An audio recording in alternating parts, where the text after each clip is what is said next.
Hello বন্ধুরা, চলে এসেছি আজ একটা দারুণ লোভনীয় স্বাদের রেসিপি নিয়ে। তো ভিডিওটা স্কিপ না করে পুরোটা দেখার অনুরোধ রইল। তো চলো দেখে নেওয়া যাক রেসিপিটা কি। প্রথমে কড়াইতে কিছুটা পরিমাণ সর্ষের তেল দিয়ে তাতে গোটা জিরে, একটা শুকনো লঙ্কা, একটা দারচিনি, দুটো এলাচ এবং একটা স্টার এনাইসের টুকরো দিয়ে ফোড়ন দিয়ে দেব। ফোড়ন থেকে একটা সুন্দর গন্ধ বেরোলে তারপর দিয়ে দেব কুচিয়ে রাখা পেঁয়াজগুলো, দিয়ে একটু ভালো করে লাল লাল করে পেঁয়াজগুলোকে ভেজে নিব। পেঁয়াজগুলো লাল লাল করে ভাজা হয়ে গেলে দিয়ে দেবো 1 চামচ আদা রসুন বাটা।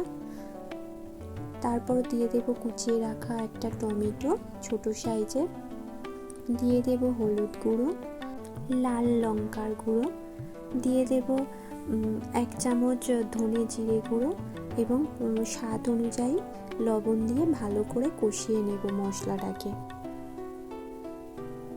মশলাটা কষানো হয়ে গেলে দিয়ে দেব কিমা করে কেটে রাখা মটনের পিসগুলো। এখানে আমি 2টো মাটন পিস নিয়েছিলাম এবং কিছুটা পরিমাণ চর্বি নিয়েছিলাম।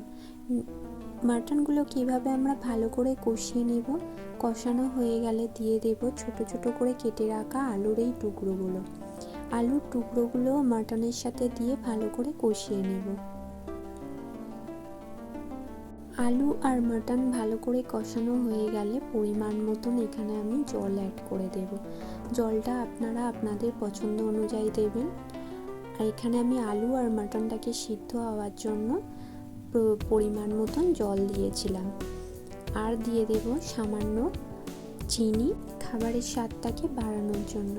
তারপর এটাকে আমরা ঢেকে দেব সিদ্ধ হওয়ার জন্য। তো আমার এখানে মটন আর আলুটা সিদ্ধ হয়ে গেছে। এবার আমি এর মধ্যে আগে থেকে সিদ্ধ করে রাখা মটরটা অ্যাড করে দেব, দিয়ে ভালো করে একবার নাড়িয়ে নেব। উপর থেকে একটু স্প্রিং অনিয়ন ছড়িয়ে দেব। আপনারা চাইলে ধনেপাতাও নিতে পারেন। আমার কাছে ধনেপাতা ছিল না, তাই স্প্রিং অনিয়নটাই দিয়েছি, দেখতে বেশ সুন্দর লাগে।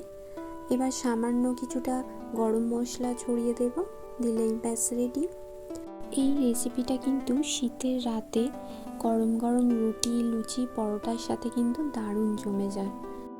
রেসিপিটা ভালো লাগলে লাইক, কমেন্ট ও সাবস্ক্রাইব করে পাশে থাকবে। দেখা হচ্ছে আবার পরের ভিডিওতে আরও একটা নতুন রেসিপি নিয়ে। তো আজকের মতন টাটা।